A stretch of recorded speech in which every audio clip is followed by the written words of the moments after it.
le Sunday Times a dévoilé la liste des 350 personnalités les plus riches du Royaume-Uni. On y apprend que le roi Charles III aurait une imposante fortune personnelle, construite grâce à des investissements judicieux, et serait même bien plus riche que ne l'était Élisabeth II durant son règne. Charles III, roi en or massif. Depuis son arrivée au pouvoir le 8 septembre dernier suite à la mort de sa mère, le souverain britannique a mis en avant sa volonté de réduire les dépenses de la famille royale, souvent pointées du doigt par une partie du peuple. Son couronnement, prévu le 6 mai prochain, n'échappera pas à la règle, seulement 2,000 personnes ont été conviées à l'abbaye de Westminster pour assister à la cérémonie, contre plus de 7,000 pour celui d'Élisabeth de 70 ans plus tôt. La suite devrait également être moins clinquante qu'en 1952, lorsque la reine avait proposé l'un des tout premiers grands événements télévisés dans le monde entier. Si le nouveau souverain veut donner l'image d'une monarchie plus responsable, puisque sa richesse provient avant tout des taxes du peuple britannique, il ne devra pas pour autant se priver de se faire quelques folies avec sa fortune personnelle.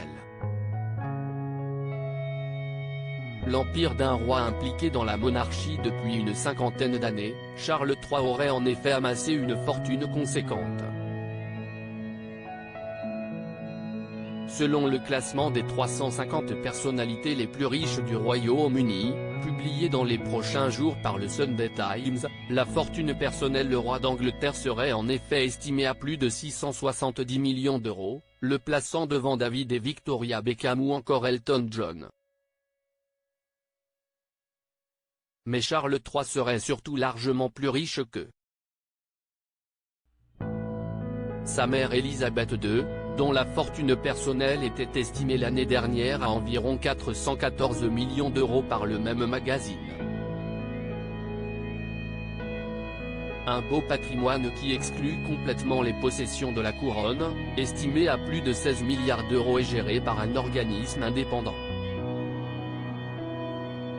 Non, la fortune de l'époux de Camilla provient avant tout de son duché de Cornouailles, savamment économisé au fil du temps, de l'héritage de sa mère, mais également d'investissements judicieux.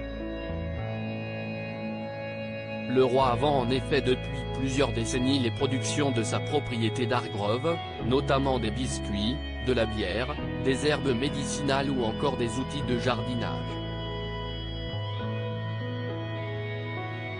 Il est également à la tête d'un empire immobilier à Londres et dans les Cornouailles et a lancé des développements dans les énergies renouvelables. Un roi aussi vert que doré, dont la fortune devrait encore assurer l'avenir financier de plusieurs générations royales.